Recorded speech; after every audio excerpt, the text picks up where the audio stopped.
Hi, Mark here. It is Friday, March the 14th. It is going on 8 a.m. Eastern Time, going on 1 p.m. GMT. US session underway. Let's start to have a look at the US dollar index. Coming down that little bit today, you can see off the resistance at 103.69. US dollar index, yes, the trend is down. There you can see the EMA is trying to cross over to the upside, but pretty much flat through the week. Bias is down, sentiment is down, no demand for US dollars at this point. At the start today, looks like we could see a push lower. If I zoom into the hourly, in the past hour, we saw that big push down here to levels 103.21 on the downside, 103.71 on the upside. In the big picture of things, with a weak US dollar, sentiment down, we know that.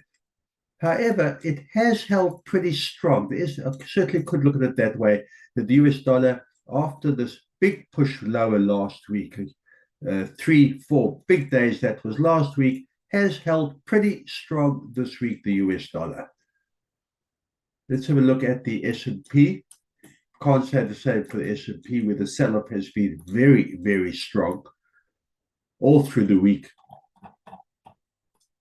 You can see that right down yesterday to 5,558. Little gap up in pre-market trading. Looking at the RSI. RSI was around 30, which shows oversold. It could be a reason for buyers to maybe step in, but no confidence in the major US equity markets. All got sold off strongly yesterday.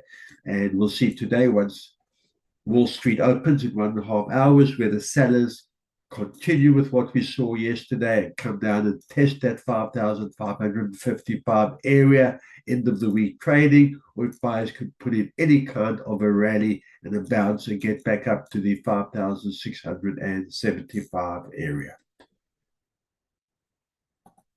Gold.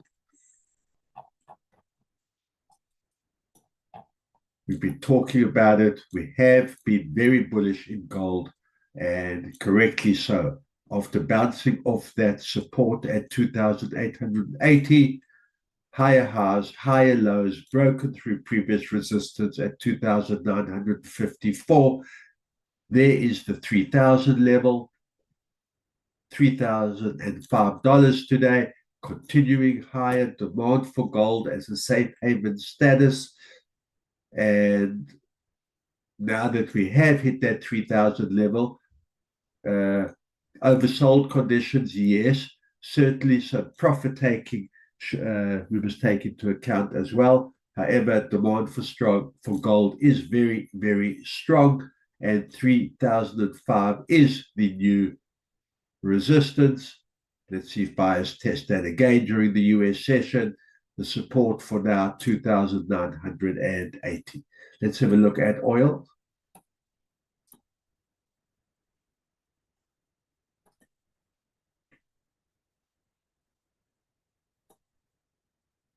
Oil pretty flat over the past week. No real change in trend direction since the very strong downtrend we saw last week, and kind of leveled off.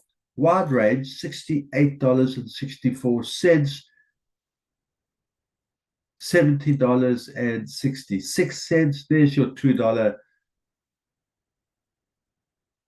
pretty much $2 range that we've been sitting in. If I zoom into the hourly, let's get some idea there. There you can see, if we tighten things up, there is our resistance now at $70.73, and testing our support at $70.32. Put in a strong run during the Asian European session. Let's see once the US session gets underway. And that's the way it's looking right now in this range. And if I scroll out, we can see that oil is trading a whole leg lower this month in March than we have seen in quite some time. Let's have a look at Bitcoin.